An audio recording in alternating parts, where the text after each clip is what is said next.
Olha, você já parou pra pensar como o orgulho, sabe, lá no fundo do coração pode ser a ruína não só de uma pessoa, mas de uma nação inteira? Pois é.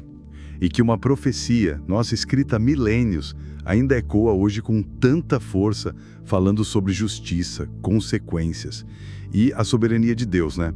Fique aqui com a gente É sério, não pula não. A palavra tem algo uau, vital pra revelar hoje. e dá uma olhadinha na descrição agora para não perder nem o detalhe dessa nossa jornada, viu? Que a paz do Senhor esteja com todos. Eu sou Laura Mendes. E eu sou Eduardo Mendes. Sejam muito bem-vindos ao nosso 8 bits de informação útil. É uma alegria muito grande ter a companhia de vocês aqui com a gente.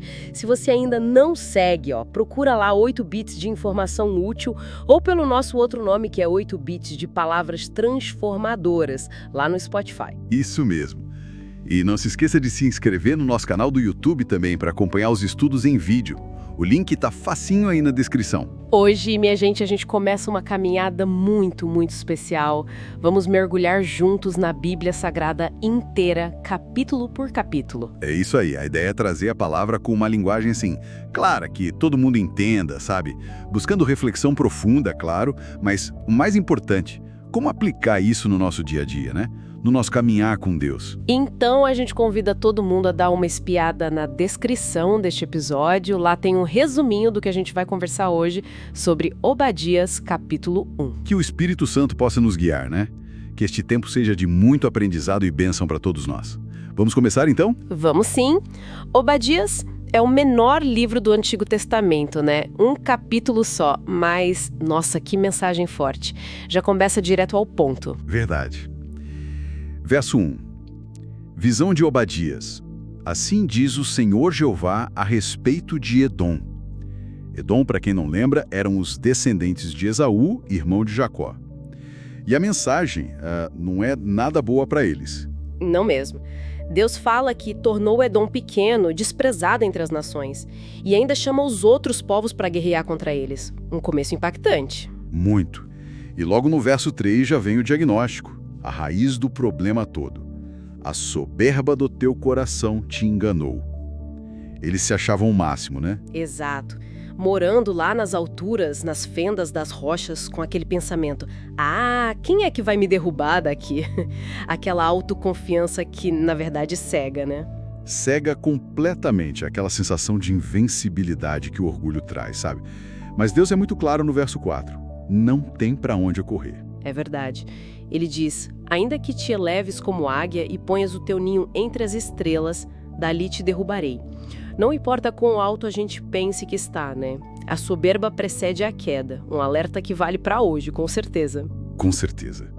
E a destruição que Deus anuncia para Edom, ela é total. Os versos 5 e 6 usam uma comparação interessante. Aquela dos ladrões e dos vindimadores, né? Isso. Ladrões não levam tudo, deixam alguma coisa. Quem colhe uva também deixa uns cachos para trás. Mas com Edom, não. O texto fala que os tesouros escondidos seriam rebuscados, investigados, vasculhados mesmo. Nada ia sobrar. Nossa Senhora.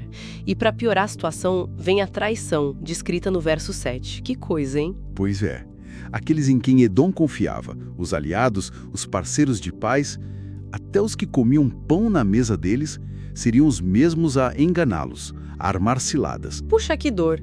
E o texto diz que faltou entendimento neles para perceber isso. A própria arrogância deve ter cegado, né? Para não verem o perigo vindo de perto. Exatamente. Uma cegueira trágica. E o juízo de Deus não para por aí. Ele também ia atingir o que Edom mais valorizava, a tal sabedoria e a força militar.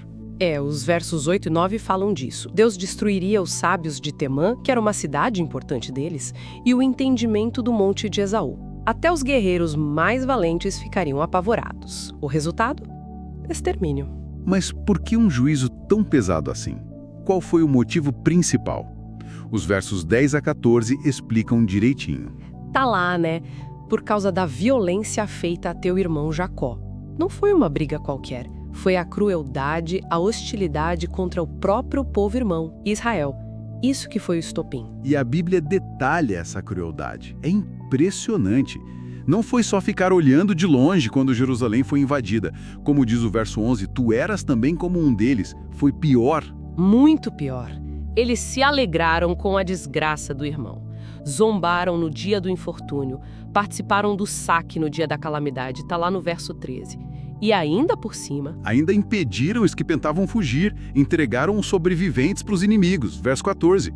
É uma mistura de indiferença, cumplicidade e maldade ativa, que, nossa, choca mesmo.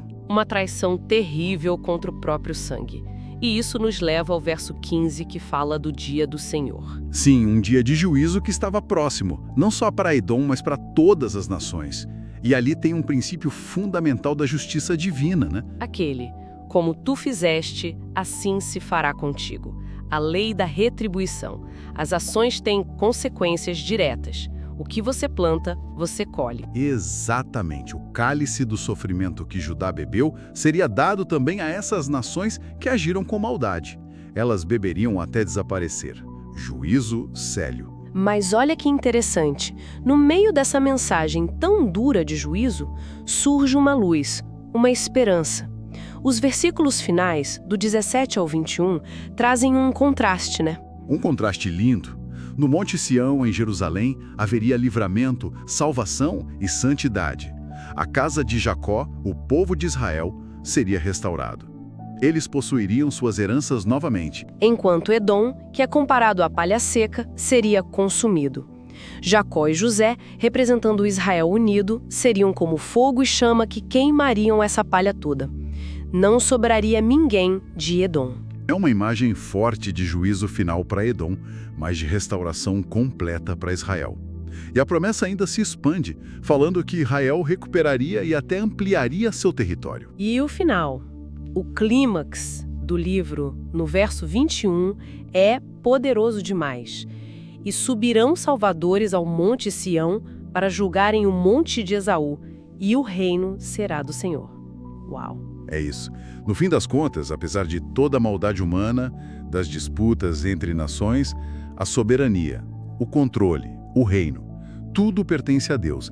Ele tem a última palavra. Que mensagem, hein? Então, resumindo assim, de forma bem direta, a soberba de Edom, a crueldade deles contra o irmão Israel, tudo isso levou ao justo juízo de Deus. Não tem jeito. Mas, ao mesmo tempo, mesmo no meio do juízo, Deus mantém sua promessa firme de restaurar o seu povo. E a certeza final é essa: o reino é do Senhor. Ponto final. E aí fica a reflexão pra gente hoje, né? Como é que essa palavra sobre orgulho, sobre essa indiferença doída com o sofrimento do outro, seja irmão de sangue, seja irmão na fé, seja o próximo, como isso nos alcança? Será que, às vezes, sem perceber, a gente age um pouco como Edom? Com o coração meio duro, se alegrando com a dificuldade alheia, ou simplesmente não se importando? Ou será que a gente está buscando aquela humildade, aquela compaixão que Jesus ensinou?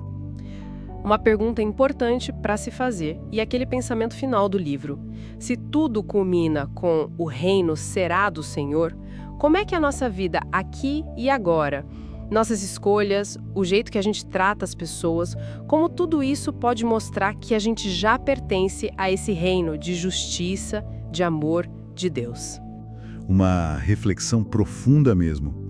Que estudo impactante esse de Obadias. Que a gente possa guardar essas lições no coração, né? Com certeza. Agradecemos demais a sua companhia neste primeiro passo da nossa jornada pela Bíblia inteira. Foi muito bom ter você aqui. Foi ótimo. Continue com a gente. Lembre-se de seguir o 8 Bits de informação útil lá no Spotify e de se inscrever no nosso canal no YouTube, hein? Que Deus abençoe muito sua vida, sua família, sua semana.